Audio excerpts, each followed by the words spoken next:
Même si elle n'a jamais vécu ici, Jeanne Camps, quand elle se présente, ne dit jamais qu'elle est de Prades, mais de Koum.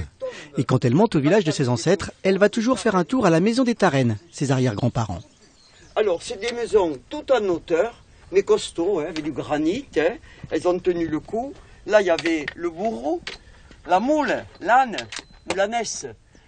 Et il y avait 12 enfants, 8 de vivants, et les 10 personnes. Mais les gens étaient dehors, ils travaillaient dehors. Ici, ils ne venaient que pour manger et dormir. La première trace de Koum dans les textes remonte à 844. Le village n'a jamais compté plus de 50 habitants. La vie ici a toujours été rude, l'agriculture précaire sur le flanc sud et aride de la colline. Si la famille Tarenne est descendue sur Prades dès la fin du 19e siècle, c'est quelques années plus tard que le village s'est complètement vidé.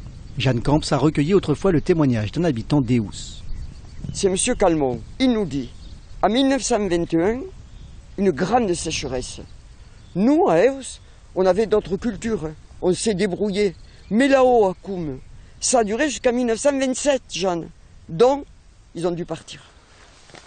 Après les pillages du cimetière puis de l'église, dans les années 50 et 60, Jeanne Camps a créé une association pour restaurer l'église Saint-Étienne.